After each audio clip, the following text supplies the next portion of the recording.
All right. How was the test? Most of you look like we had a high survival rate. That's good. I've started grading them, which means I know where they are. No, I've actually started. So I hope to have that posted later this week. Thank you, those of you that took time to give me some feedback on how the course was going. So one thing I heard was that you had some trouble hearing me, or I was speaking too fast. I think some of that is I was dropped on my head as a child, so there's some problems from that. Also, I'm wearing a mask, but it's probably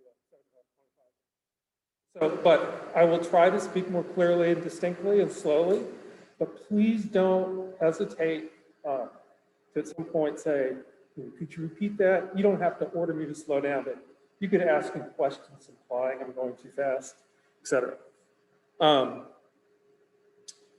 And then there was also some general comments about, like, wasn't quite sure how to study for the test or whatnot.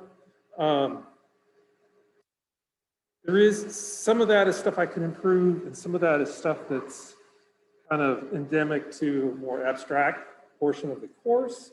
I think the stuff we covered in this last third is a little more concrete, tangible, applied. Most people tend to like it. So anyway, but in response to that suggestion, I did take some time today and kind of try to go through and give you some more specific guidance on how to do paper number 2. So spend some time today really trying to give you some marching orders on that.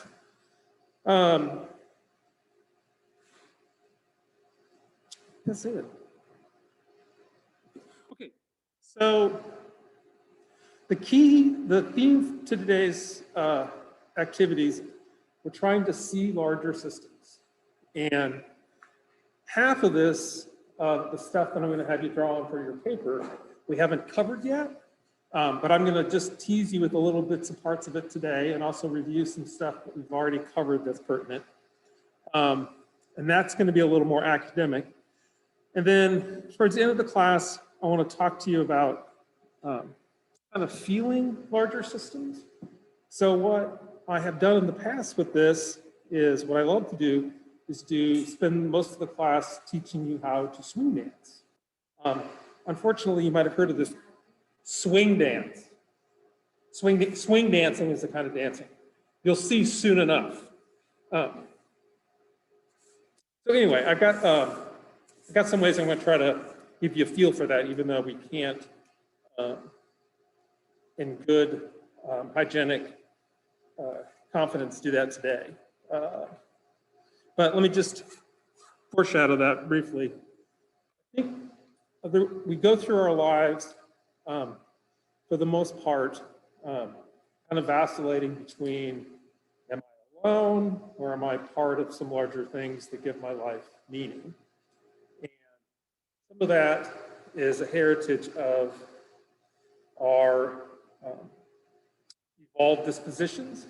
I'm just going to pick on one side of that debate, which is this view that we're all just atoms, we're not really connected, and that each of us are fundamentally different than everybody else.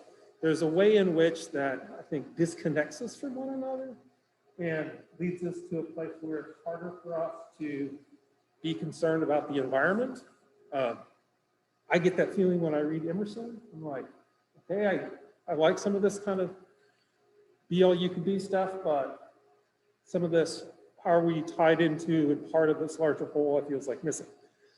Dance is one of the best ways, I think, to have that, break that illusion. And in fact, there's some neat research that's just come out, or being pulled together about the ways in which we are evolved to respond to music in a certain kind of way. And it's primarily a tool that helped our ancestors bond socially. Some of you might say, well, duh. But I have some neat graphs and figures to put that before you. Okay, so let's move on to paper number 2. So a lot of similarities to paper number one. It's in Schoology, it's in its own folder. There's a template for it. There's a set of directions. I'm not going to force you to look at advertisements. Don't worry, there'll be other ways that you get to suffer. But short story is 4 to 6 page paper. Don't have to do any outside research. Should just be trying to tie together and utilize some things that we've read in here. You do need to turn it in both in Schoology and on Turnitin. I'm mentioning that in part if somebody did not turn paper one in to Turnitin, please do that. That would save me some emailing and bothering you. Okay, so we'll talk about some sources to consider here in a second, but the basic outline is going to be like this. You're going to kind of talk about the difference between systemic thinking, reductive thinking, and then you're going to go through a number of different domains and say, if we think reductively about this, leads to these kind of problems, here's how system thinking can get us to a better place. So that's the general thing we're heading towards. My mission today is just to help you get a little more clear on what I mean by systems thinking, and then to give you some specific points in the reading that you can draw on that will help you with your paper.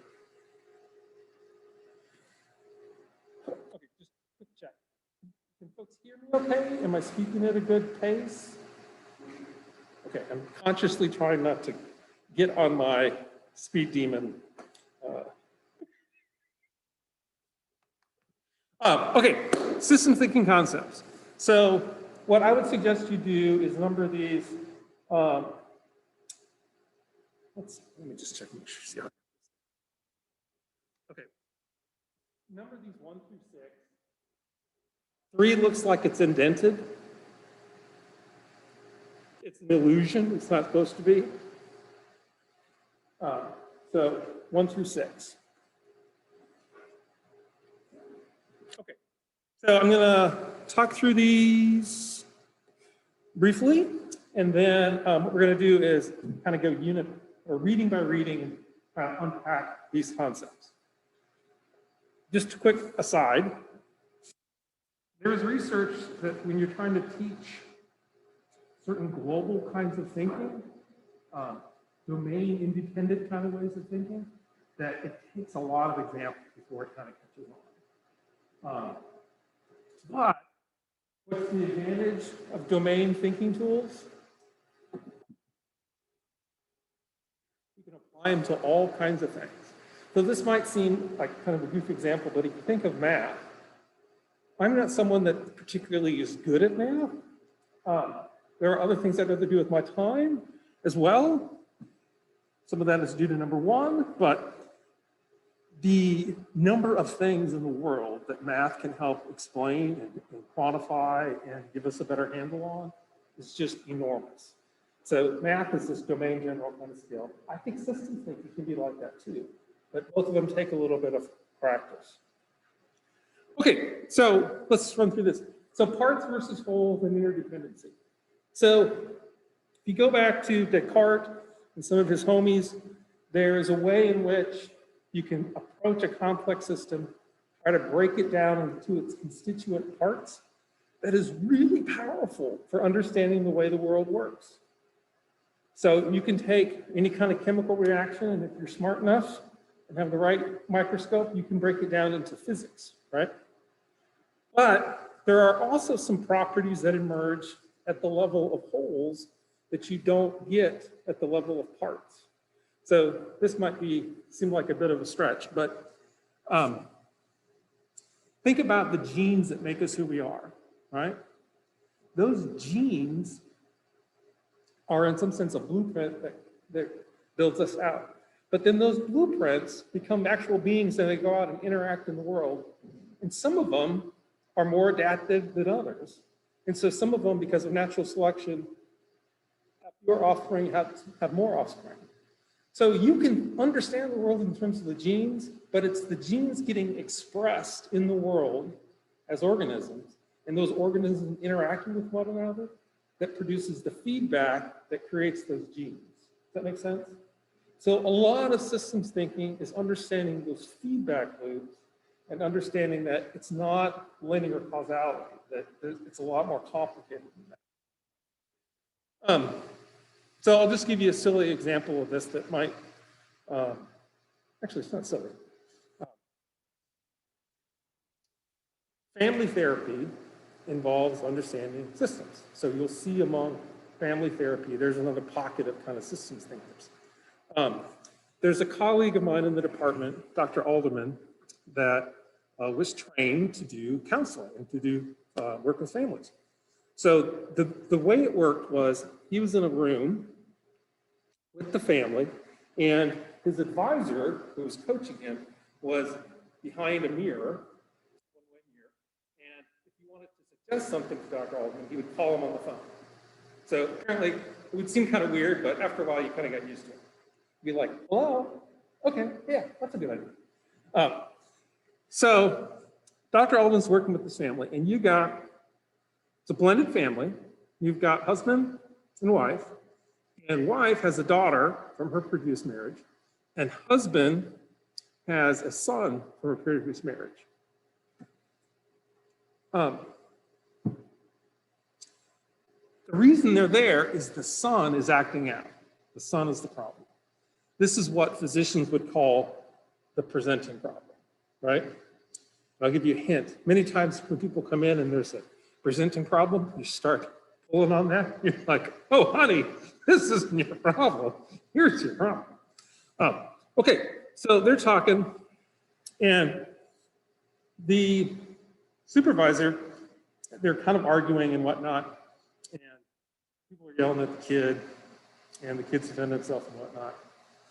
And they say, Gary gets the call, and the advisor says, ask the mother to sit in the father's lap. And Gary says, excuse me? And he says, ask the mother to sit in the father's lap. He says, whatever, hangs up, and he asks this. So the mother goes and sits in the father's lap, and that causes something else to change in that system. Any guess on what happened? The little girl goes and tries to squeeze herself between the two adults. Does that make sense? So what was going on there is you got this blended family, and the daughter sees the mother potentially leaving her for the father and forgetting about her. Does that make sense? So the reason I tell that is when the presenting problem is the boy, but the boy wasn't the source of the problem. It was this girl feeling threatened by this new relationship her mother was in. You can imagine, right? She's already lost her father in their previous breakup, whatever. But that's an example where you start pulling on the system. You can't just fix that boy because he wasn't the ultimate source of that problem.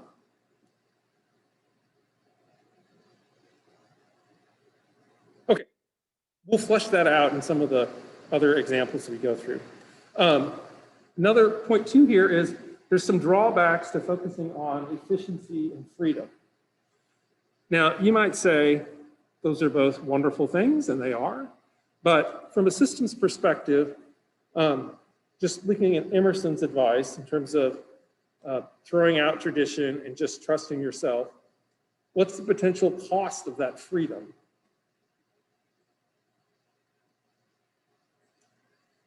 Turns out he was not wildly concerned about the issue of slavery. It just wasn't his thing. But he was in a privileged position where he didn't have to be his thing. So there's a way in which freedom can kind of cut you off from some responsibilities and other things. So if you remember Scott's was very efficient in terms of raising corporate profits. What was the problem with the way they were pursuing that? It had all these side effects, right, that were really bad for the environment. And they were in that pursuit of efficiency and profits, they were being dishonest with their customers and other things. Okay, so there's these things that emerge called externalities, and this is a term I'm borrowing from economics. Anybody heard that term before? Want to try to define it? Okay, so an externality is something that emerges from an interaction, but it's not priced into the cost of that interaction. So when I go and fill up, yeah, let's get rewind the tape. An externality is a cost that emerges, a cost or benefit that emerges from an interaction.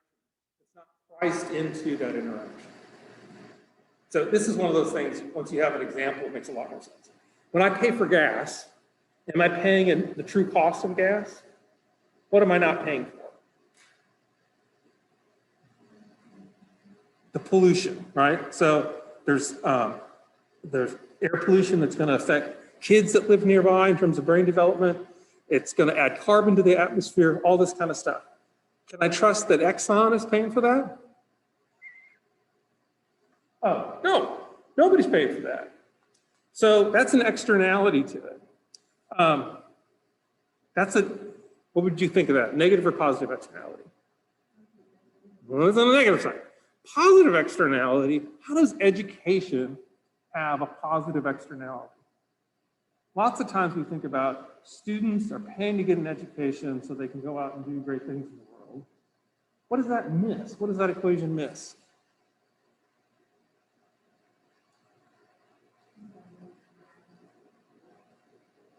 What does the society get from you? Does the society benefit from that interaction? Yes, there are huge positive externalities for the society. In other words, you're going to pay tax. If you get a good job, you're going to pay taxes on that.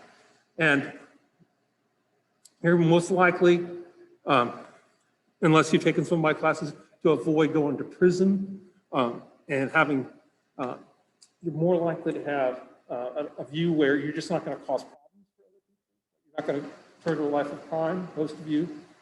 Though if you're interested, let me know. But like in the way the state thinks about it, whose responsibility is it to get you educated? It's very much, it's been shifted onto you. If you go to other countries, they have a different understanding of that. They have an understanding that like, hey, the whole society is going to benefit from this. Let's invest in it. And they've done research, I'm going to not get these stats right, but if you look at like young kids that have been involved in young childhood, preschool interventions to improve readiness for school and that kind of stuff. The research suggests it pays out something like 7 times what you spend on it. Does that make sense? Because those kids go on and do different kinds of things that are, they pay more taxes, they commit less crimes, all that kind of stuff. So that's the idea of externalities. It's something that's not priced in. So what's the big thing we're concerned about if we're environmentalists? What externality keeps us up at night? If you're sleeping well, also talk to me. But global warming, right? We're still pumping a ton of carbon and methane in the atmosphere. We're not paying for it in any way that would make people act rationally and use less of it. Is that a hand? Yeah.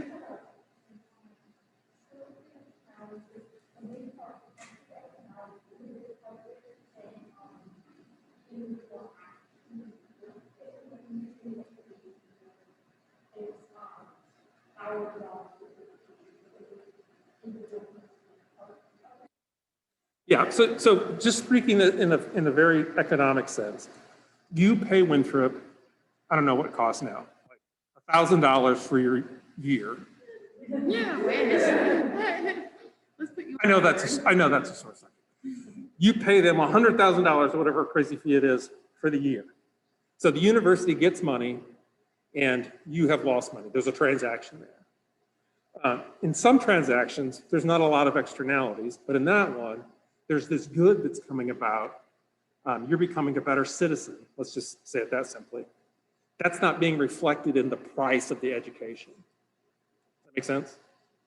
So the fix to that would be the state saying, it is well worth subsidizing this to a greater extent. We are going to give Winthrop an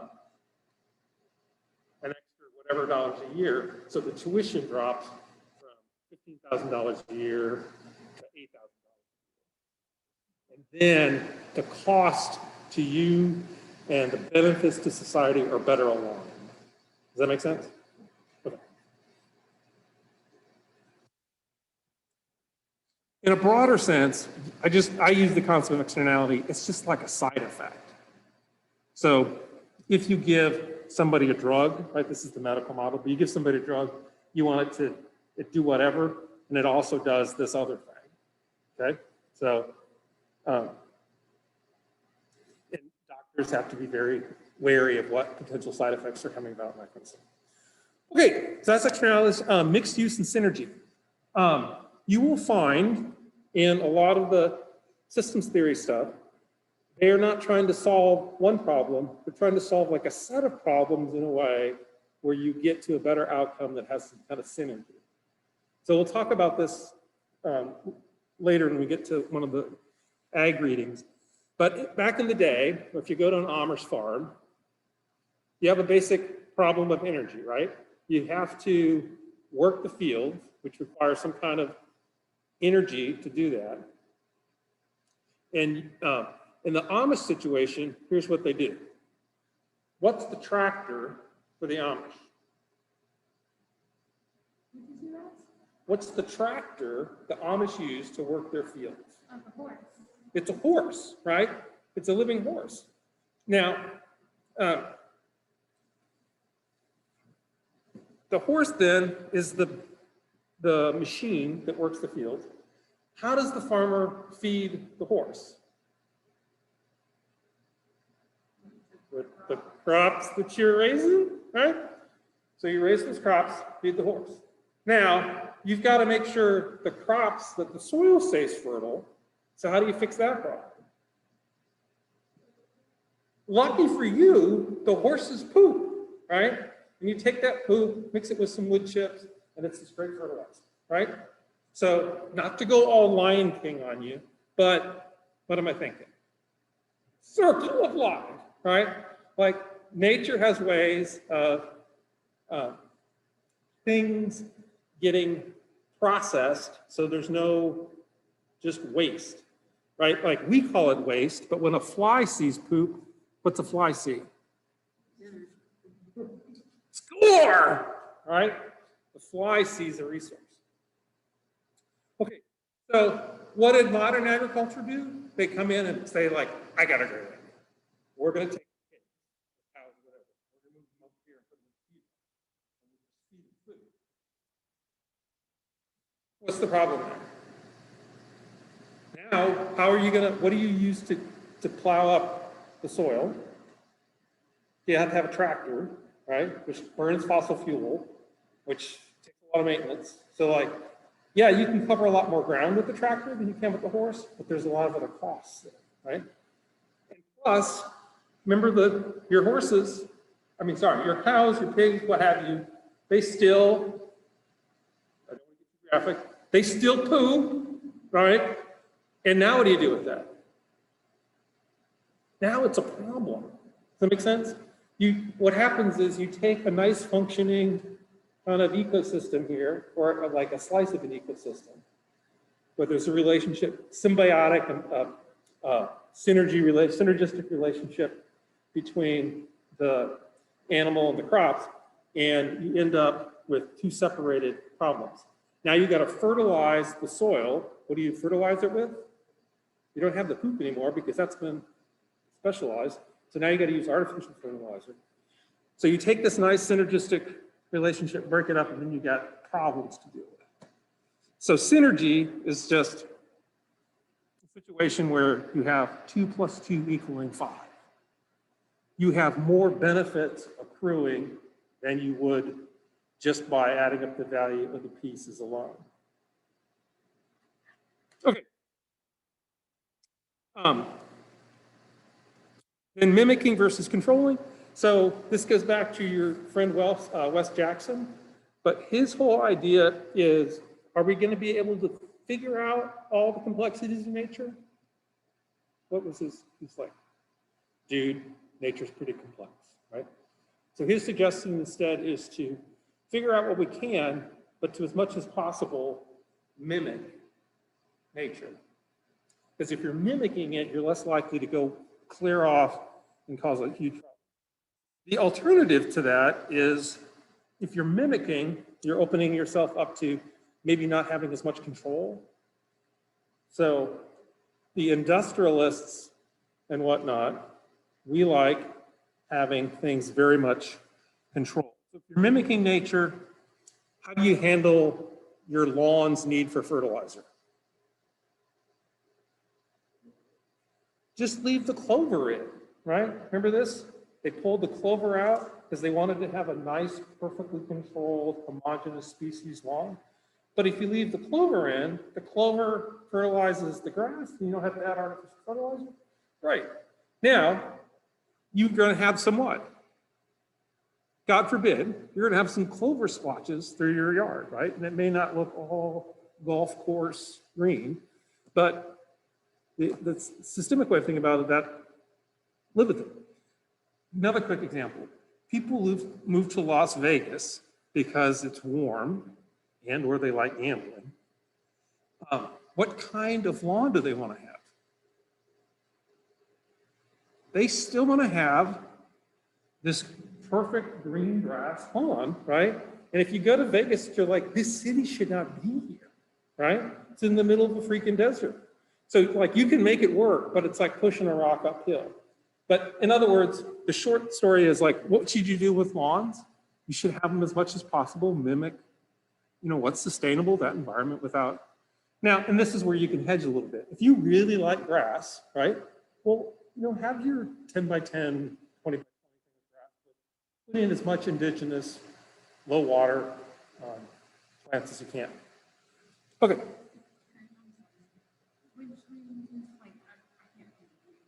Which one? Reading.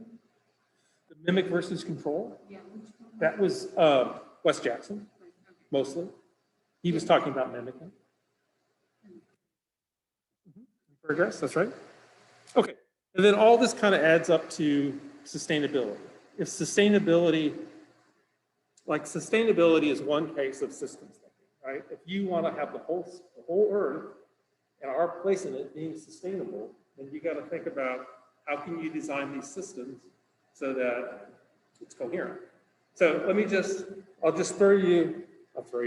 I'll give you an example where you're not thinking sustainably, but it's something we do every day. When I'm done with something, it becomes trash, and what do I do with it? I throw it away, right? So what happens, so here's my little thought bubble, right? I throw it away and then it's gone, right? But from the Earth's perspective, what have I done?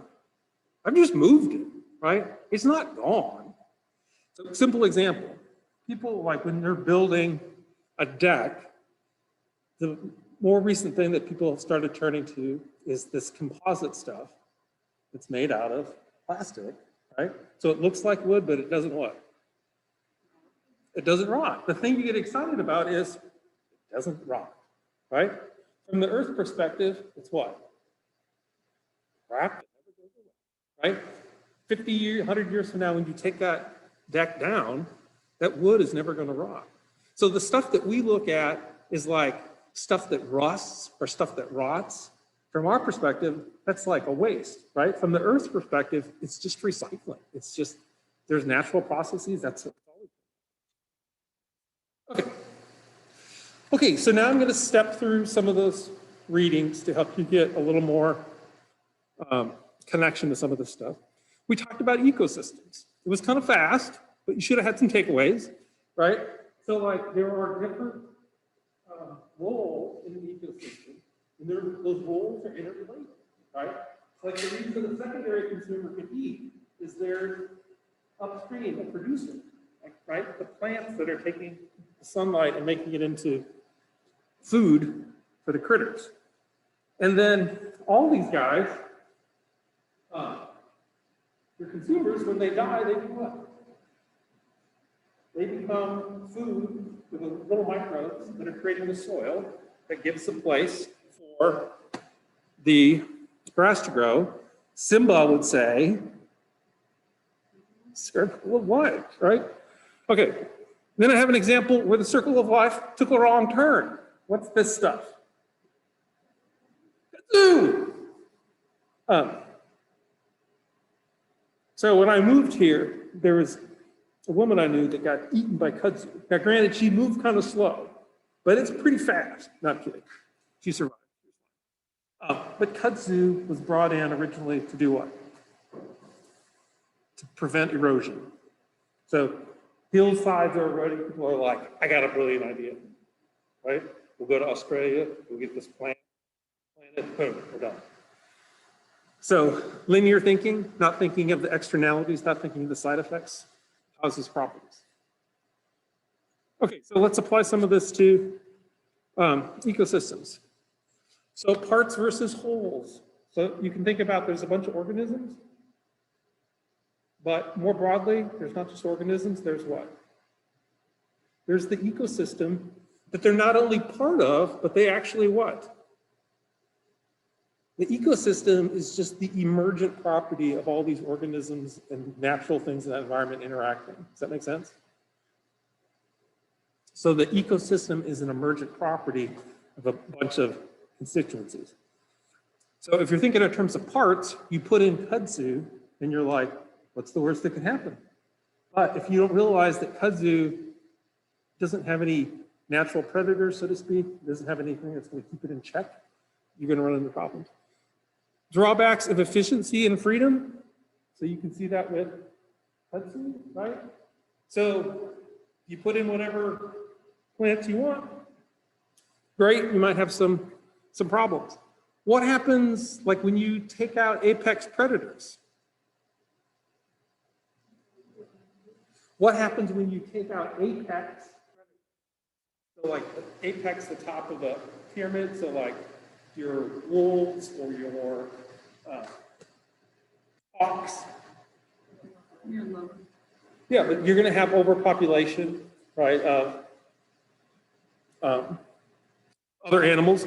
There's research, like I think I had to double check this, but as I understand it, there's places where the wolves had disappeared, and so like the elk would graze right near the water and they wouldn't be worried about predators, so they'd lounge there, and so all the plants that used to live by the edge of the water died off. Does that make sense? But once they reintroduced the wolves, then the elk, they would get a drink, but they'd be a little more cautious. The plants then could survive, et cetera. So externalities in an ecosystem, we could talk about a lot of these, but an externality would be like the effect of kudzu, right? You bring in some kudzu, it has side effects you don't like, that's bad. What about, there's also, you can call them externalities, but like when a species dies, when an organism dies, its body provides nutrients and raw material for other things. When a tree falls over, right, it rots. That's what we say. But what's going on there? Really, there's a whole bunch of little organisms that are living their life, breaking that down. Okay, so mixed use and synergy. If you go back, nature's all about mixed use and synergy, right? Like animals and plants living together, co-creating the ecology, etc. And what's one reason we can suspect that nature gives us some insights into sustainability? It's been road tested for millions of years, right? So it's not that species don't come and go. There's still going to be some that go extinct and whatever, but they're far more road tested than, say, SUVs or coal-fired power plants or other things that we come up with that probably in the long run are not good ideas. Okay, so thinking through some of this with Wes Jackson. What was Wes Jackson's classic example of a part that was not thought through very well?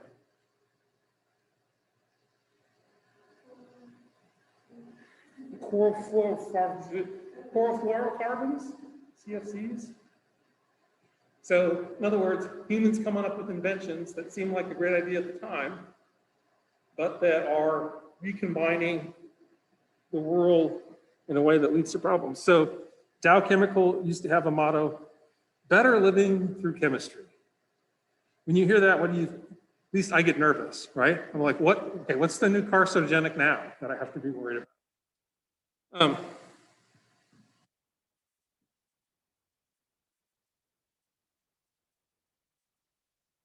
Okay, so he's making the point that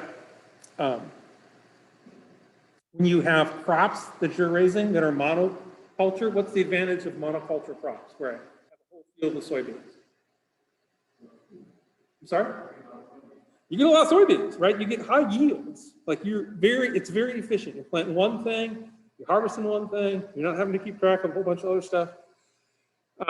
But his points out all the ways in which the soil gets degraded. You have to use artificial fertilizers. You have to use pesticides. You have to use fossil fuel burning equipment to till the soil, to plant the soil, to harvest the soil. So in terms of mixed use and synergy, he's like, how does nature do it? And he's like, nature, you look at a prairie, there's plants that you don't have to plant every year.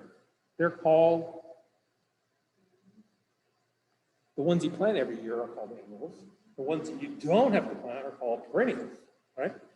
So the perennials, you think of like a blueberry bush, right? Just every year it's producing blueberries. You don't have to till the soil. You don't have to fertilize it. You don't have to do, it's just blueberries.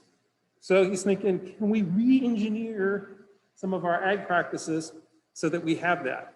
And some of his thinking is if you have a mix of different plant species, do a better job controlling pests, you don't have to use same amounts of pesticide. If you're not tilling the soil, what are the advantages there? Less runoff of stuff, of chemicals, less erosion, less loss of topsoil.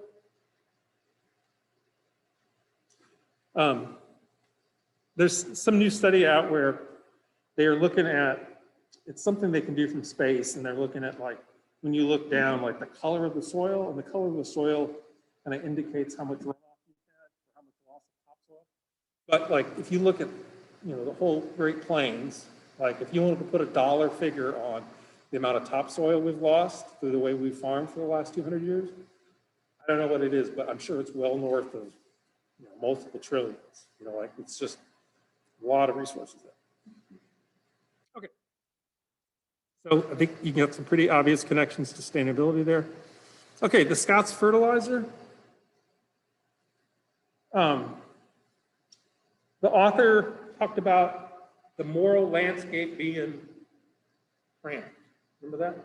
So they're very focused on being efficient and raising profits for shareholders because that's what the executives under a fiduciary responsibility to do.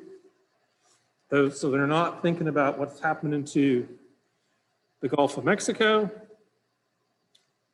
So the drawbacks to the efficiency, you can get a nice green lawn, but there's all these side effects. Local streams and waterways get this crazy green glow because they can no longer, they're so oxygenated, they can no longer support different kinds of water life.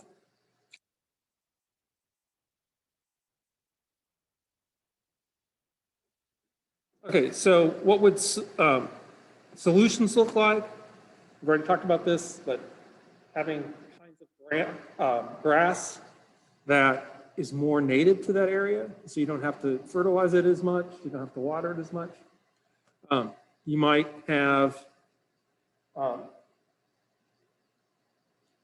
more I'm sorry? Composting would work, yes. But trying to, yeah, instead of sending off the clippings, recycling the clippings in your own yard, all kinds of things there you could do for synergy. And sustainability, you know, just looking at the long-term consequences. So as I'm going through this, like, I'm assuming this is becoming obvious that these are kind of different ways of talking about the same thing, right? So it's not as if you have to talk about each one of these, but they're just different windows that you can kind of use to highlight different things.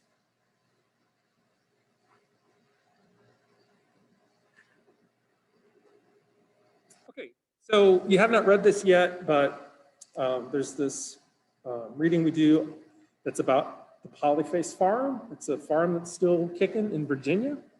And the guy who owns it, runs it with his family, Soliton, is a master at coming up with clever inventions. So he calls this the Eggmobile. Any guess on what he's doing here? So how are chickens typically raised? In a coop, right, would be the old-fashioned, right? But now the hen house has become, it's a huge climate-controlled building with thousands of chickens, right? The lights on a certain percentage of the day, so they keep laying eggs, et cetera. So if you're trying to mimic the natural environment, he has the chickens out here, and the other part of the system are some cows. Can you guess what goes on? The cows what? That would be really smart. You would probably appreciate that suggestion.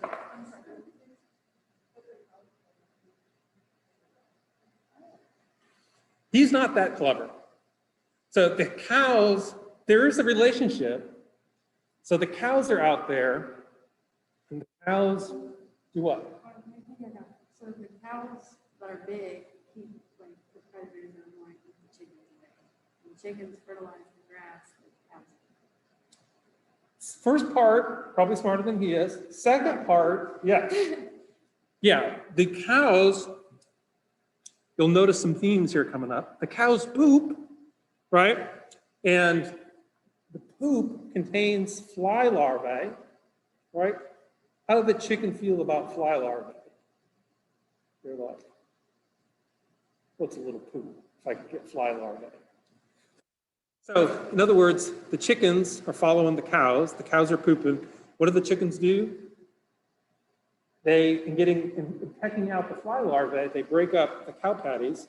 So the cow patties then become fertilizers. What does that do to the grass? The grass really loves that, right? Because it's getting this high quality poop. And then what does that do for the quality of the feed of the chickens? Does that make sense? The chickens are eating the fly larvae, but they're also eating a lot of they like the fresh shoots of grass. So you've got this system, right, where the chickens follow the cows, and in the wild, herbivores like cows, they're not just hanging out all over an area. They would like graze in one area and then move to a new area, right? So they divide the pasture in what are called paddocks. Paddocks are like cow subdivisions, right? Like you put up, this might be your whole pasture, but they just have the cows in this one part of it for one day. Then the chickens, they move the cows, the chickens move in, right? It's like a video game. So you get this symbiotic relationship between these two species. Okay, so parts versus wholes. So instead of thinking about, I got to feed the cows, I got to feed the chickens, and I got to get rid of their poop, you can build in some interdependencies so it works better. So there are some externalities, and we mentioned them. So predators. So when you do this reading, you will find out that it's not an easy thing to do what's called pasteurized poultry, and that people that are trying it initially, they will lose some of their chickens to predators and whatnot. Some of the chickens also, they just get tired of living there and they move to the suburbs. No, but you lose some, the fact that it's out in the wild, right? And storms come up and all that kind of stuff, you have less control. So one of the things that's highlighted, you realize in that reading is one of the ways you compensate for all those problems is you gotta be smart. Make sense? Like Soliton's a highly skilled farmer in terms of being able to get that to work.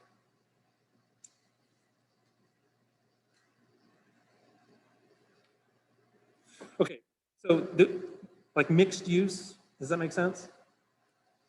You've got the ground, which is a receptacle for the cow's poop, but it's also where you're growing chicken feed, so to speak. So everything is doing, how are you keeping the cows happy so they don't have to deal with a lot of flies? The chickens are eating the fly larvae, right? Okay. All right, we'll also talk about sprawl, the side effects of sprawl, and then the neo-traditional better options for that. So just to, this is one of those, I'm just mentioning it now, so when you get to it, you can kind of remember, oh yeah, we talked about that. Sprawl works great if you adopt a real atomistic standpoint, right? I want to live in my own house. I want to live away from downtown, so I have more, whatever, privacy, whatever. I'm going to drive my own car. It'll be perfect. The problem is, when everyone has that strategy, what happens?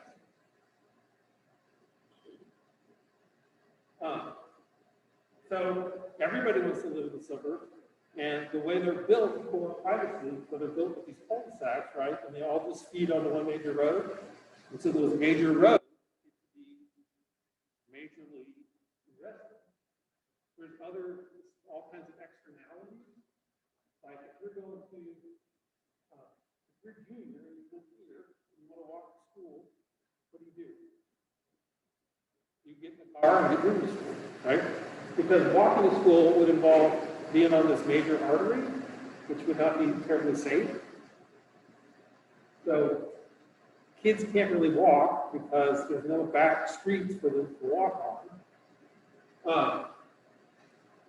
Another disadvantage of sprawl, people own houses and people rent apartments.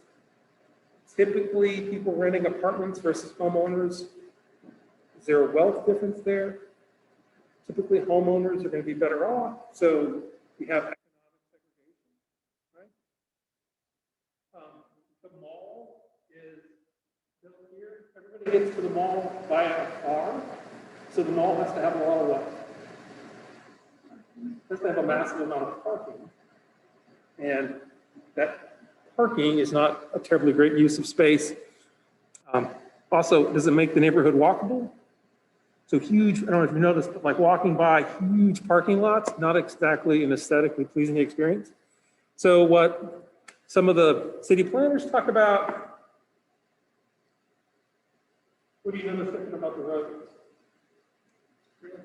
It's a grid, so there's connectivity, right? So if you look about the neighborhoods around here, this is an older part of the city, things are connected. Other parts of the city, you get those dead worm things where there's only one entrance. Where's the school located? You have to kind of imagine this. You see how this is kind of a boulevard? And the school kind of sits up, say, imagine on a hill at the end of the boulevard, but the school's in a prominent place. It's not just off the side somewhere. Can kids bike to school on back roads? Yeah, that's not a problem. Can people have interaction with people with different incomes? These are apartments and these are houses. Yeah. And then how close is retail in red versus houses in yellow? It's what's called, it's mixed use, right? In the same little bit of land, you have multiple kinds of functions. Sprawl wants to segregate everything. It's kind of, you can see the logic of control, right? Like all these things here, all these things here. Traditionally, you want to kind of weave that stuff together a little bit better. Okay, and then you get these streets that are much more walkable. And at least can some people take care of some daily needs without getting in the car? Does that make sense? So like the yellow houses, they can go to the red businesses.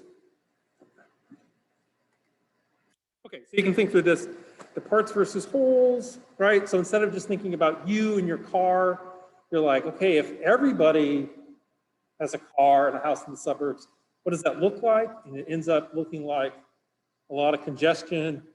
And then just do the math from an environmental standpoint.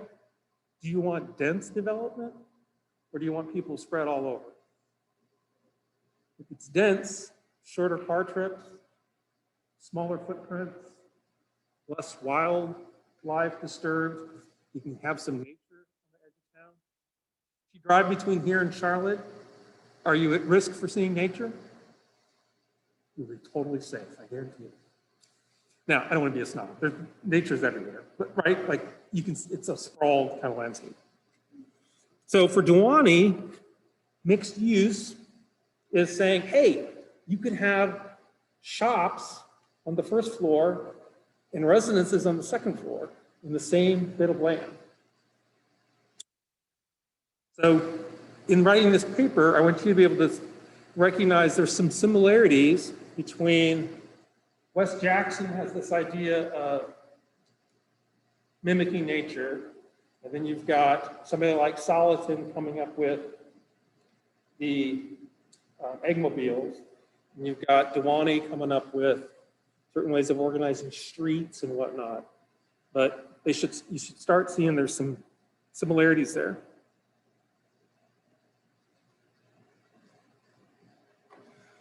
All right, so does that, I just spent way more time on this than I typically do.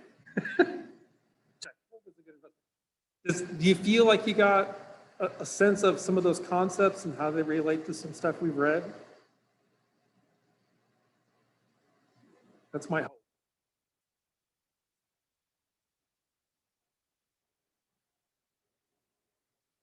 Okay. Next step on the paper, this is a little bit down the road, but you'll have a prep step where I want you to lay out some ideas. I need to have you read a few more things first, but there'll be a prep step to get you started just like we did last time. Okay, so moving on to the feeling larger systems. I'm trying to get you to kind of think analytically about them, but I think this is one thing too you can also approach in a aesthetic kind of way. So I just want to review, when I talk about atomism, what we mean by that and kind of pick on it for a little bit. So atomism is this idea that it comes from the understanding of the atom as being the smallest bit of divisible stuff in the world, right?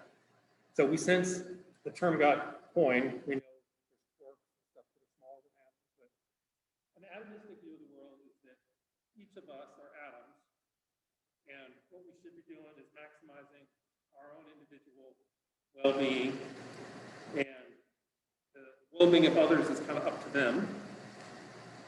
You can see the lineage of Descartes there, right?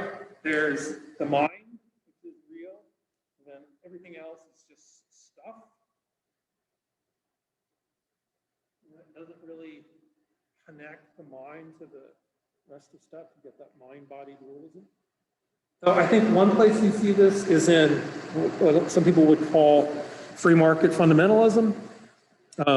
It takes Adam Smith's idea that there's an invisible hand that's meeting people's needs, even though that's not anybody's particular goal. There is a ton of evidence that markets do work really well for all kinds of things.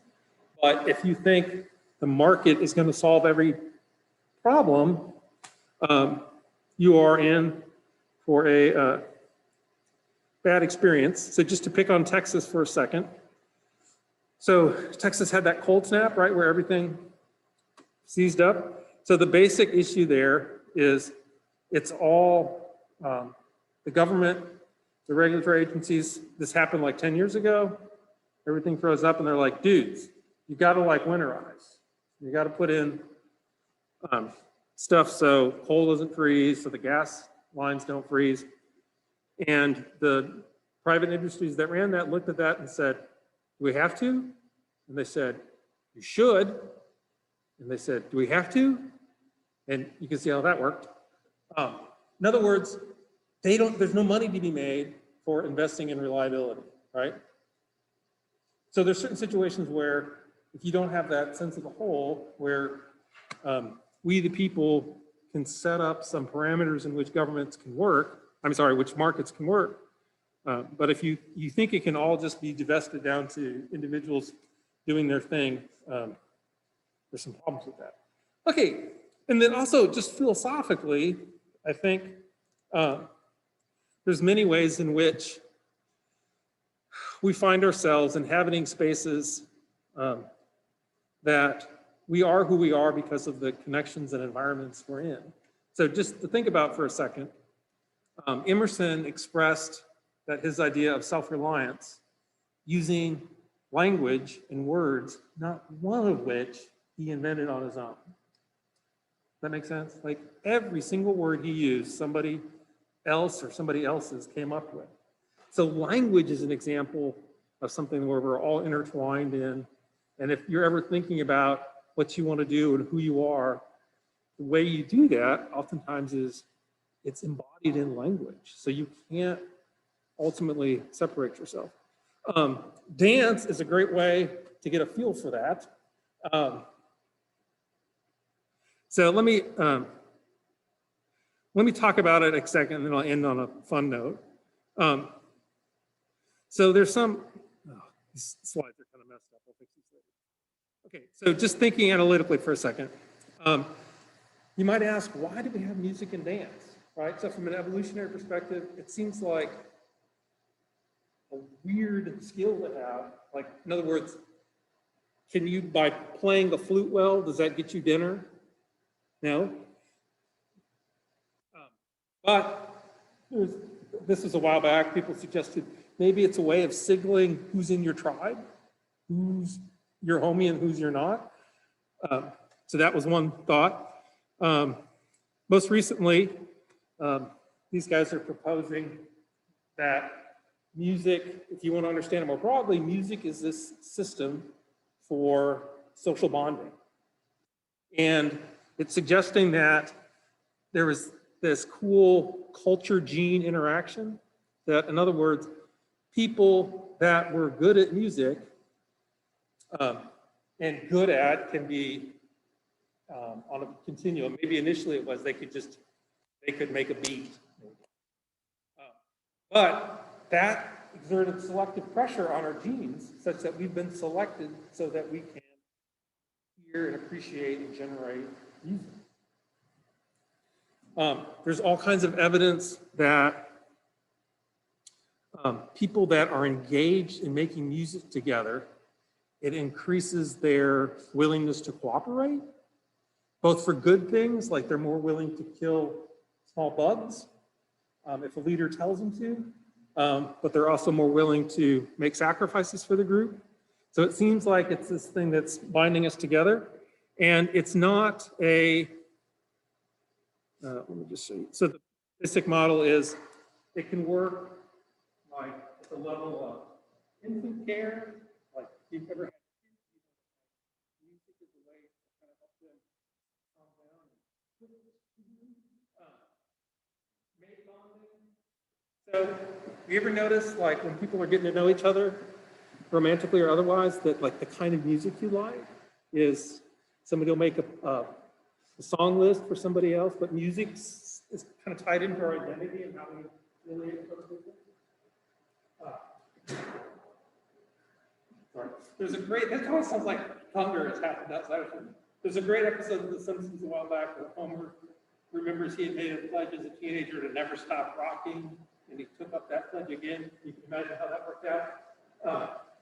Group cohesion. So You can think of a lot of cases where there's a certain chant that goes with the football team, or there's a certain song that people identify with as part of their country, right? Some of those are really powerful representations. So all kinds of different functional contexts that music can show up in. Dance, healing, praise, war, mourning, entertainment. Evidence that different brain systems are involved. Oxytocin, if you've ever heard of that. That one's less likely to get you addicted. No, but oxytocin is it's a neurotransmitter that's related to social function. So it's related to mothers bonding with infants and groups bonding and all that kind of stuff. So here's, you don't need to, but their model is that when you can do things like dance and groove, how many of you groove? No, I'm just kidding. That you have more capacity to connect with other people. Okay.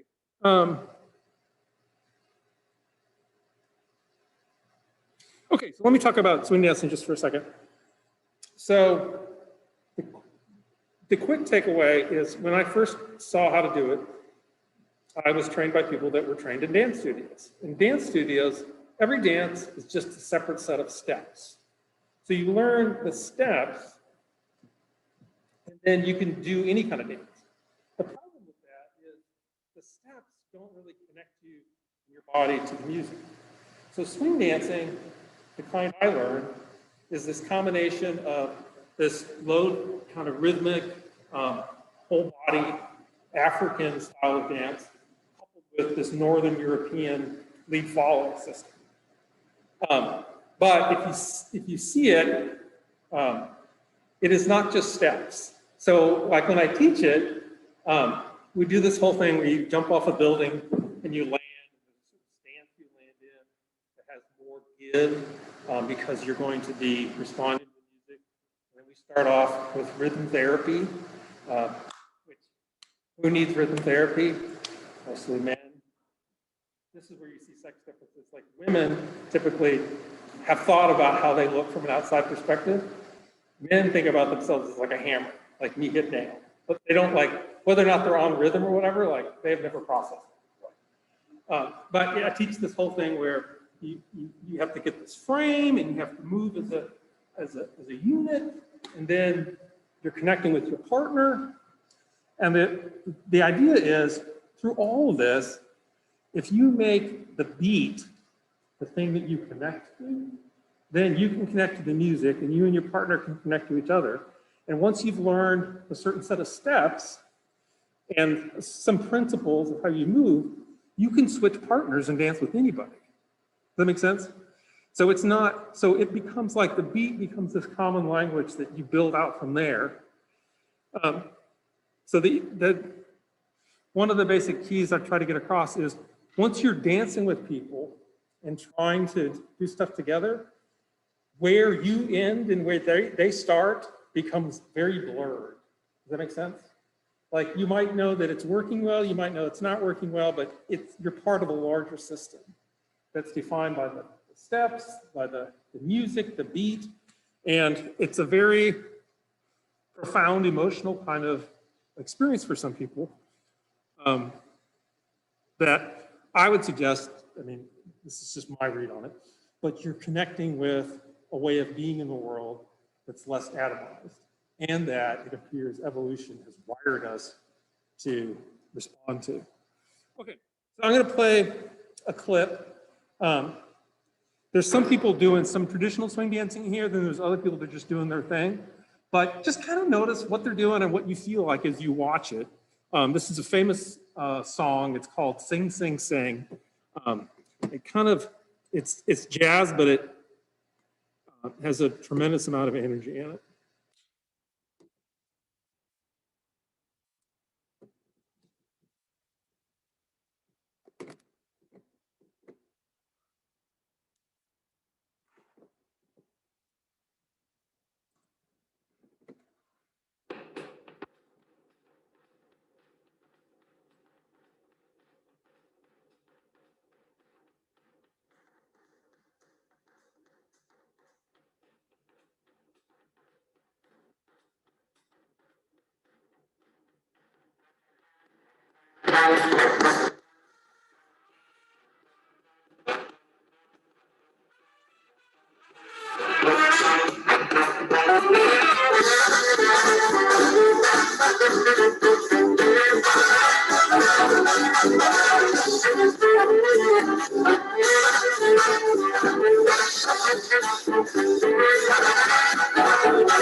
Very painful watching that and not dancing.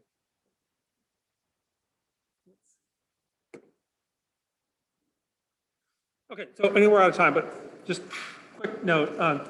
So at least for me, like I see certain people in there, but they're like just right on beat, and there's just a like a transcendent kind of I don't know. It's just wild how it affects me. But anyway, I hope you got something out of that, and if the world returns to normal, I would love to see you on the dance floor. Thank you all.